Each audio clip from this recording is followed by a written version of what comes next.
Hello, everybody. Welcome to Behind the Bolt with Pro Bowler Nick Hardwick. I am Jordan Bean. Happy holidays to everyone out there. And for Chargers fans that were at Qualcomm Stadium on Sunday, it was a bittersweet present that was under the tree as the Chargers beat the Dolphins 30-14, but face an unknown future moving forward. Nick, your thoughts on just sort of the general atmosphere down in Mission Valley this With weekend? a lot of uncertainty going forward, it was a very emotional crowd.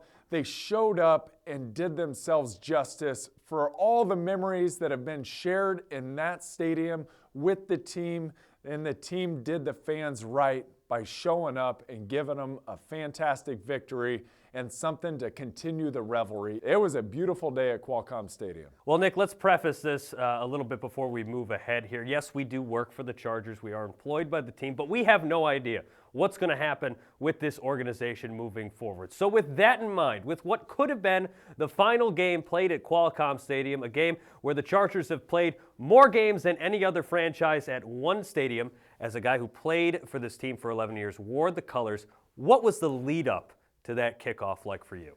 I woke up incredibly excited and determined. I know I wasn't playing, but I wanted this team to win so badly, to send this stadium out properly. If that is the case, I drove and I was on Friars Road and I passed Costco, I passed IKEA, and then I passed the big row of trees, and then Qualcomm finally comes into sight. And all of that excitement was like a gut punch. And I immediately started welling up in my eyes, and I realized at that moment it wasn't going to be the most exciting day. It was going to be a roller coaster of an event, and it turned out to be just that. There were really great moments in the game, but there were also incredibly touching, powerful moments where I was a blubbering fool on the sidelines. You weren't the only one, and I think for Chargers fans it was a roller coaster, as you said. And yes, there was a ton of good stuff that came out of that game, but I don't know if anybody will really remember any plays from what actually happened on the field. And leading up to it in the weeks before, Chargers players were asked about, hey, this might be the last game at Qualcomm Stadium, and nobody really talked that much about it besides Philip Rivers at his press conference.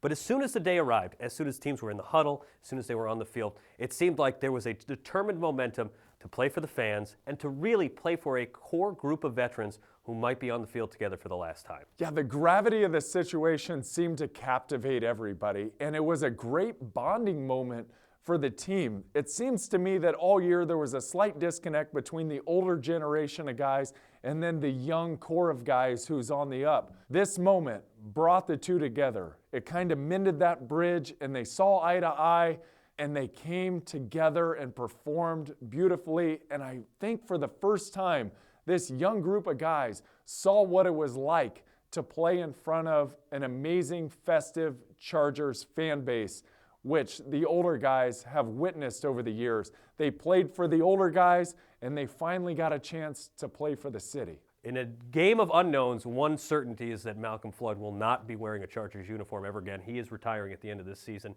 And the video board did a great job of playing a video montage for him. And I'm sure there were tears all over the place. I can't imagine what it must have been like in that huddle to try to run a play after you watching that. You were in tears and you were on the sidelines. You didn't have to go out there and run a play. I was melting down, and I had the producers in my headset going, Nick, we're going to come to you. And I'm saying, please, hold on. I'm going to need a moment here. And I know in the huddle there were tears. Philip talked about it in the interview about how he had a hard time getting the call off. And I talked to Malcom in the locker room afterwards. Oh my gosh, what a moment. That was the single classiest thing I've ever seen done in that stadium, ever. It was beautiful. And there was another classy moment following that when the Chargers were able to get a curtain call for Malcom, for Antonio Gates, for Philip Rivers. Football is not one for curtain calls. It's not an easy thing to kind of manufacture. So when the Dolphins were getting fourth downs, picking things up, I was actually rooting for them to get in the end zone so that maybe there was hurry up and go. So maybe the Chargers could dictate how they wanted to go out. For you, what was that moment like? I'm sure more tears as those three left the field. Many more tears were shed then when Philip, Gatesy, and Malcom got to distance themselves from the huddle. They shook everybody's hand, gave a lot of hugs, and then they pulled away and they waved farewell to a crowd who has been so amazing to them over the course of their careers, and maybe the final time that they're going to get a big round of applause. And to do it together, I was so thankful they had that moment. And you had a moment afterwards with the quarterback, Philip Rivers. I'm sure it was for you, a very special time for you to interact with him as he's coming off the field and your capacity as the sideline reporter for the Chargers radio broadcast. So let's hear from Philip Rivers and Nick following the game. It was up and down, really. I mean, there were times when I let myself go there, thinking, man, is this the last time I'm ever going to trot out of that tunnel or pull into the stadium? And then there were other times where it was just a Sunday afternoon at the Q, But I thought the fans were awesome. It ended the right way. If it is the end, it ended the right way. In a big win, and they were loud on some third downs. He threw a few touchdown passes, and it was good. It felt old school in here at times. The fans going crazy. It was festive again. Talk to me about the huddle when they had the video montage to Malcom. Were you able to hold it together at all? I'm actually mic'd up today, so there'll be some interesting footage. But I couldn't call the play. I couldn't get the play out. I mean, I got it out, but it was like a play when I've gotten the wind knocked out of me before. I couldn't really catch my breath. When they were backed up down there, that was when they were rolling. I heard a few you can't runs, and immediately you see Jamal Williams, you start seeing guys. I think the stadium itself and the fans are awesome, but it's the people during those times that once you go back to. It's the people, it's you, it's so many for the last 12 years that have been a part of what makes it what it is. And so that's what started flashing is all the different people that played here, and shoot, all the awesome wins we've had, and today was one of them.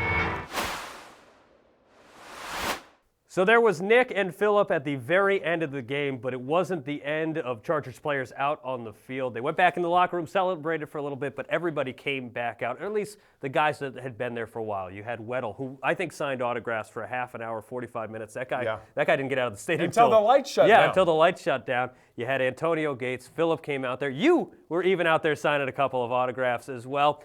It was a fan fest kind of an atmosphere, and I think a very touching way to end what may be the end of the NFL's experience here in San Diego. Jordan, this entire game and the events surrounding the game are part of my top 5 favorite Charger moments all time, and I wasn't even playing in the contest. Here's why.